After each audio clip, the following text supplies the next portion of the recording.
Bismillahirrahmanirrahim. Assalamualaikum warahmatullahi wabarakatuh.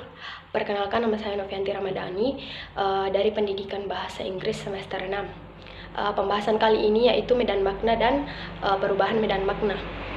Medan makna adalah salah satu kajian utama dalam semantik.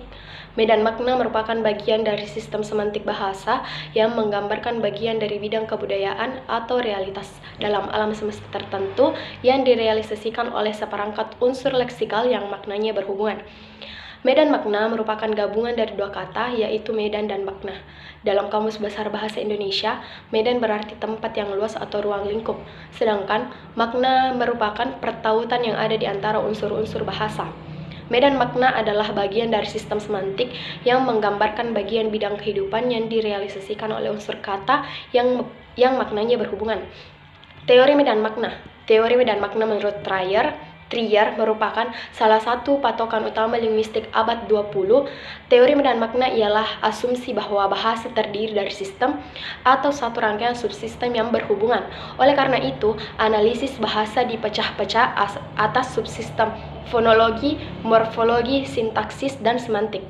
Hubungan antar unsur dalam subsistem itu menentukan nilai dan fungsi masing-masing unsur.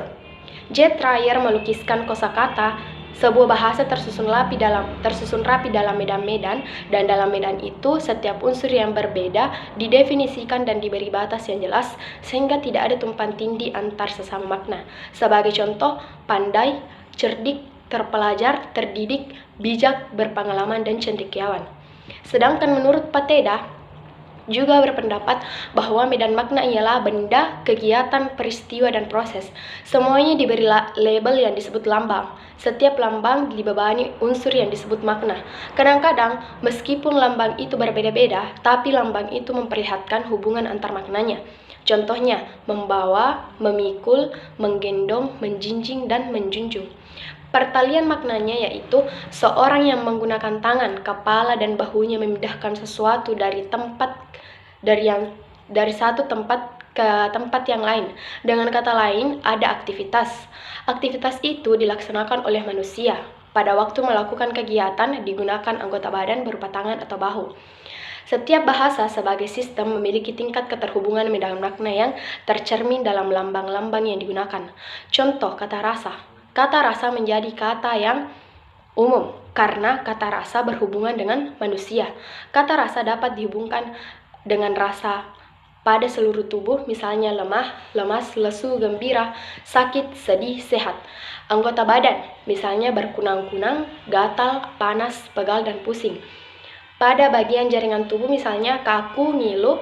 Pada panca indera, misalnya enak, dingin, halus, kaku, kasar, keras, lembut, manis, ngilu, pahit, panas, sedap. Dan terakhir perasaan hati, misalnya cinta, enggan, gembira, kecewa, jengkel, dan lain-lain. Kata-kata tersebut memiliki jaring-jaring medan makna yang sama. Kalau demikian, keadaan sesungguhnya semua kenyataan yang dapat diindra oleh manusia atau yang tidak melampaui batas-batas pengalaman manusia dapat dikelompokkan ke dalam medan makna. Dalam beberapa hal, medan makna yang berbeda dapat diasosiasikan dengan kelas gramatikal yang sama. Dengan kata lain, makna yang sama dapat dilambangkan dalam bentuk kelas gramatikal yang berbeda. Misalnya, kata cantik yang termasuk medan makna bersifat abstrak kualitatif dapat muncul sebagai adjektifah. Hal itu terlihat pada urutan kata. Gadis itu cantik dapat juga dianggap sebagai domina. Misalnya, dalam urutan kata, kecantikannya belum tertandingkan dan dapat juga dianggap sebagai verba. Misalnya, dalam urutan kata, ia selalu mempercantik diri. Karena medan makna merupakan kelompok kata yang maknanya saling terjalin, maka kata-kata umum dapat mempunyai anggota yang disebut hiponim.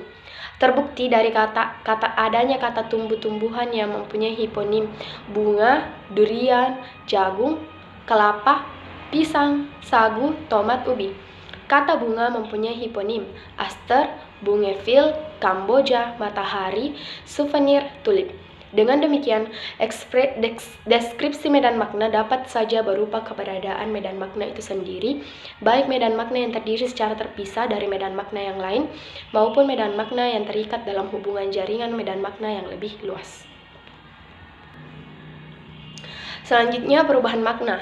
Perubahan makna juga disebut pergeseran makna, pengembangan makna, atau penyimpangan makna.